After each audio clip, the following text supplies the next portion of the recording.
논쟁은 피할수록 좋다. 논쟁에서 승리할 수 있는 가장 좋은 방법은 단 하나뿐이다. 독사와 지진을 피하는 것처럼 최선을 다해 논쟁을 피하는 것이다. 사람이 말하는 것을 두고 말솜씨가 그저 그렇다라고 평가하는 이유는 말을 잘 못해서가 아니라 말하는 것을 너무 좋아하기 때문이다. 그들은 논쟁 벌이기를 좋아하고 온갖 방법을 동원하여 상대방을 이기려고 든다.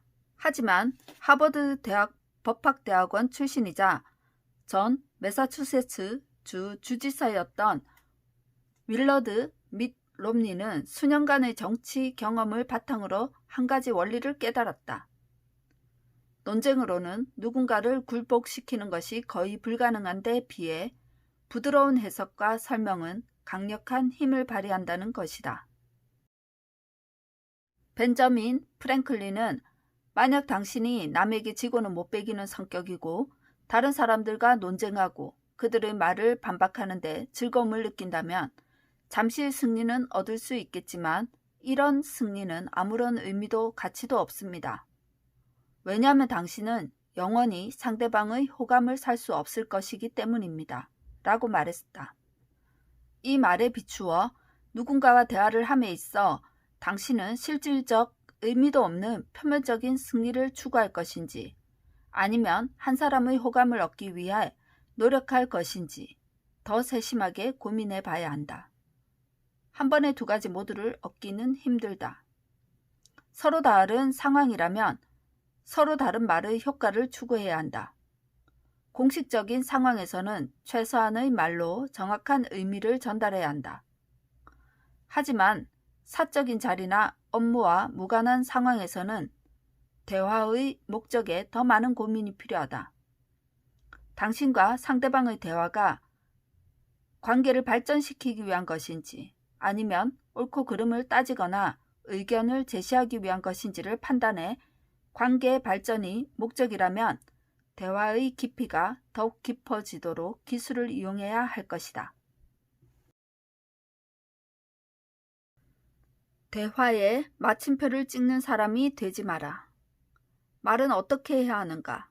이는 아주 대답하기 어려운 질문이다. 왜냐하면 말하기는 영원히 배움이 끝나지 않은 과목이기 때문이다. 하지만 그래도 시작점은 분명 존재할 것이다. 그렇지 않는가? 경우에 합당한 말은 아로새긴 은쟁반의 금사가 아니라 라는 이 말은 성경의 잠언에 나온다. 말의 적합함이란 구사하는 단어뿐만 아니라 어떤 상황을 판단하고 듣는 사람의 심리적 반응을 알맞게 파악하는 것과 관련된다. 라는 점을 설명하고 있다. 언어와 상황을 잘 어울리게 만든다는 것은 장소, 시간, 사람, 사물, 사건에 맞는 말을 하는 것이다. 만약 당신에게 다음과 같은 맹점들이 존재한다면 당신이 마침표를 찍는 사람이 될 확률이 높다. 1. 다른 사람의 감정을 살필 줄 모르는 것. 나는 일에 대해 말하는 거지 사람에 대해 말하는 게 아니야 라고 말하는 사람은 해야 할 말만 하면 그뿐이다. 절대 다른 사람의 감정을 살피는 데 시간을 낭비하려 하지 않는다. 하지만 의외로 일에서든 생활에서든 사람이라는 요소가 핵심이기 때문에 다른 사람과 밀접하고 적극적인 관계를 맺고자 한다면 반드시 상대의 감정을 살피는 법을 알아야 하고 특히 일하는 과정 속에서는 더더욱 신경을 써야 한다. 부당한 말은 대화에서 멀어지게 한다. 솔직해서 입바른 소리를 잘한다는 것은 변명에 불과하다. 인간관계에서 솔직해서 입바른 소리를 잘한다라는 말의 다른 의미는 자만하고 상대방의 감정을 고려하지 않는다라는 것이다. 특히 말하는 사람이 늘 다른 사람은 얕보고 자신은 부풀려 말하는 사람이라면 솔직해서 입바른 소리를 잘한다라는 것은 더더욱 잘못이다. 자신이 원하지도 않는 비판을 좋아할 사람은 없다. 당신이 아래 세 가지 인물에 속한다면 현실 생활에서 다른 사람들로부터 좋은 소리를 들을 수가 없다. 제일 호감을 얻지 못하는 인물 유형. 1. 상대방의 선생이 되는 것을 즐기는 사람. 영원히 다른 사람을 학생 취급한다. 2. 상대방의 선배가 되는 것을 즐기는 사람. 상대방의 어려움을 작은 일로 치부한다. 3. 상대방의 리더가 되는 것을 즐기는 사람. 도와줄 수 있다는 것을 쉽게 표현하길 좋아한다.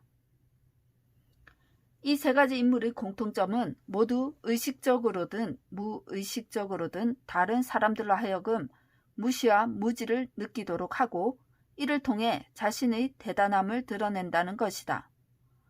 반면 상대방은 그 자리에서 화를 내지는 않더라도 몹시 불쾌감을 느끼게 된다. 2. 입을 열기 전에 들을 줄 모르는 것. 우리가 듣는다고 해서 모두 잘 듣는 것은 아니다. 가벼운 수다든지 사업적인 공식 대화든지 중심에 맞는 말을 하려면 먼저 잘 들어야 한다. 첫째, 가장 근본적인 듣기는 말을 분명하게 하는 것이다. 동문서답하지 마라. 둘째, 보다 업그레이드된 듣기는 다른 사람과 입장을 바꿔 생각해보는 감정이입과 상대방의 말과 표정을 보고 그 의중을 파악하는 민감함을 갖추는 것이다. 업그레이드된 듣기를 실천하고 싶다면 스스로를 일깨우고 반복해서 연습해야 한다. 일반적으로 말에 재치가 있는 사람은 대부분 이런 훈련을 거쳤다. 아담 제이콥스는 하버드 대학을 졸업한 소통 전문가다. NFL, 미국 토론 리그의 더블 다이아몬드 레벨 훈련 당시 사람들의 이목을 집중시켰던 것은 그가 늘 지니고 다니던 작은 수첩이었다. 그 수첩에는 매일 들었던 좋은 말, 명언, 다른 사람과 나눴던 중요한 대화, 그 후속 상황에 대한 예측들이 빼곡하게 적혀 있었다. 그는 반성은 가장 좋은 훈련이다. 진정으로 뛰어난 말하기를 구사하는 사람들은 반성할 줄 아는 사람이다 라고 했다.